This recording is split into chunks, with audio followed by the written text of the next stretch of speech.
Assalamualaikum warahmatullahi wabarakatuh. Perkenalkan, saya Fahrudin Humaydi, NIM belakang 1008. Saya dari prodi MPI kelas 4A. Saya di sini akan menjelaskan laporan saya dengan judul studi kasus kebocoran data pendidikan dan analisis keamanan sistem. Yang pertama yaitu pendahuluan. Perkembangan teknologi informasi telah mendorong digitalisasi di sektor pendidikan yang meningkatkan penggunaan sistem informasi untuk pengelolaan data. Hal ini menghasilkan data dalam jumlah besar sehingga membutuhkan sistem keamanan yang kuat.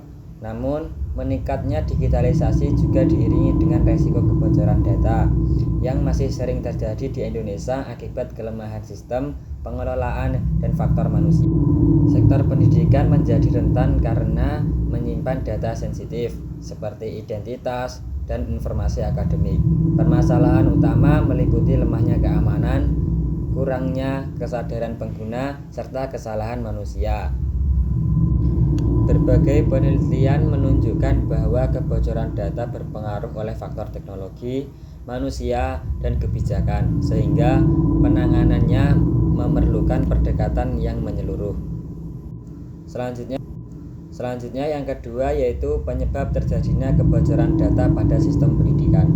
Kebocoran data pada sistem pendidikan dan media sosial terjadi karena berbagai faktor yang saling berkaitan, seperti celah keamanan sistem, rekayasa sosial, dan kebijakan privasi yang tidak transparan. Selain itu, praktik pengumpulan data secara besar-besaran tanpa persetujuan pengguna serta rendahnya literasi digital turut memperbesar resiko kebocoran. Di sisi lain, perlindungan dari pemerintah melalui regulasi masih belum optimal, sehingga diperlukan kerjasama antar pemerintah, platform digital, dan pengguna untuk meningkatkan keamanan data. Ada beberapa penyebab, yaitu yang pertama, penyalahgunaan data oleh pihak ketiga untuk kepentingan komersial. Yang kedua, yaitu rendahnya literasi digital sehingga pengguna mudah menjadi target.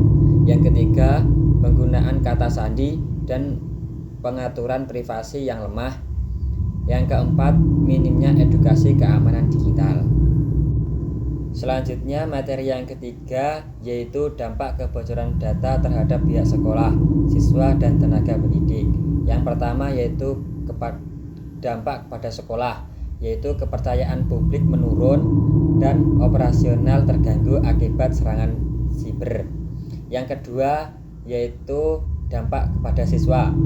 Data pribadi bocor sehingga beresiko disalahgunakan untuk penipuan atau pencurian identitas. Yang ketiga yaitu dampak kepada tenaga pendidik. Data kepegawaian dapat disalahgunakan dan berpotensi terjadi manipulasi data. Selanjutnya materi yang keempat yaitu keamanan sistem berpengaruh terhadap kebocoran data. Keamanan sistem sangat menentukan resiko kebocoran data. Sistem yang lemah mudah diserang, sedangkan penerapan standar keamanan dan diskresi dapat mengurangi resiko. Namun, perlindungan data hanya efektif jika didukung kebijakan yang kuat dan kesadaran pengguna. Selanjutnya yang terakhir yaitu kesimpulan. Keamanan sistem merupakan aspek yang sangat penting dalam era digital karena berkaitan langsung dengan perlindungan data dan informasi. Ancaman keamanan terus berkembang seiring dengan kemajuan teknologi, sehingga resiko kebocoran data semakin tinggi.